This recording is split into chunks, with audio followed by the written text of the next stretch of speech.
Good morning, everybody. Welcome back. Third installment of Scott's Selections here for Saturday, July 22nd. For again today's play of the day, quick recap of what happened yesterday. We had a loss in baseball with Marsh over 4.5 strikeouts at minus 140 on Bet365.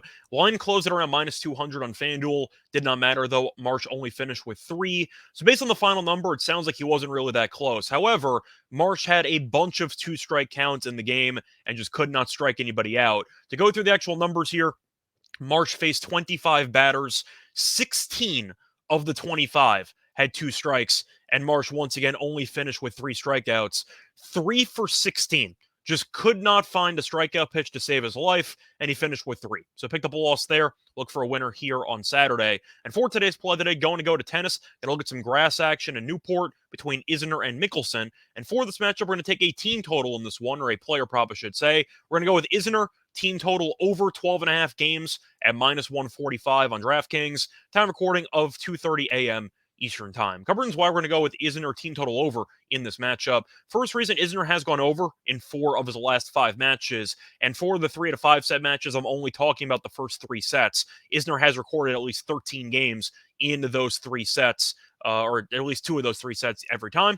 And when you're looking at Michelsen, he has gone to a third set or a deciding set in 4 of his last 6 matches. Point is, Michelsen is no stranger to marathon matches, and Isner, we know, can really exploit some tie breaks with his big serve. I do think as a result, this number is a little bit too low. Now, to look at Isner's success at Newport, I know he's past his prime at this point, but he has looked sharp so far, and a big reason is because this is one of his favorite events. Isner has won this tournament in Newport 4 times already, so he's very comfortable in this venue. Plus, Isner has gone over this number of 12.5 games in 9 of his last 11 matches here. So, historically speaking, Isner has tended to be involved in a lot of tiebreakers and a lot of winning. And as a result, I do think this number, once again, is too low. Now, to look at the actual matches so far this year, both players have been really good at serving. In the first 3 matches here, Isner and Michelsen have each won at least 73% of their first serve points and at least 57% of their second serve points. The translation,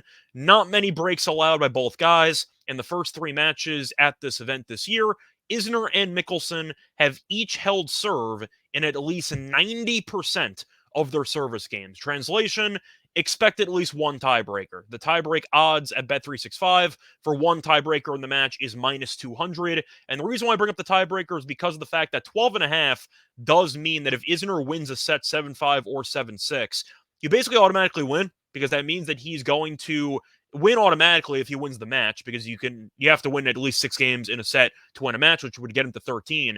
But even if he loses the match, he still has 2 additional sets to deal with. So if Isner loses, for example, 7-6, 3-6, 3-6, you still win the prop, because that means he gets to 13 games. So the point is, if you're expecting a tiebreaker, and Isner once again is basically in his backyard being this comfortable on this court, I do think 12.5 for a team total is too low when you're basically automatically penciling in at least one tiebreaker. And even if there is no tiebreaker, you still could win if it goes to 3 sets. Now, Michelsen has been a very impressive youngster so far. He's only 18 years old, and he's made his first ATP semifinal. But the point is, I do wonder if nerves might get the better of him, and Isner has been, once again, one of the best servers of all time.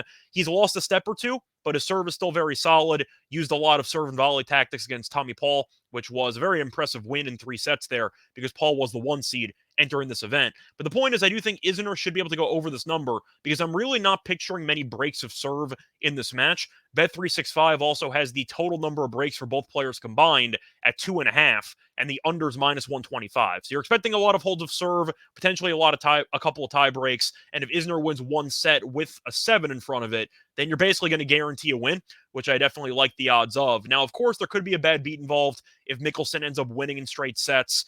7-6, 7-6. That's just unfortunate. But the point is, I do think when you're looking at this matchup, Isner being this comfortable on the court with his ability to serve extremely well, and both players really struggling returning so far in this event on grass, I do think you're looking at what could be a marathon, and because of that, I do think there's some value. Plus, if Michelsen ends up struggling in the second set, let's say nerves get the better of him, if Isner wins the match 7-6, 6-3, you still win, because once again, 7 plus 6 is 13. So I do think when you're looking at the overall line here, I'm a bit surprised that Isner is a minus 135 favorite and this line is only at 12.5 when the full match totals 23.5 for games.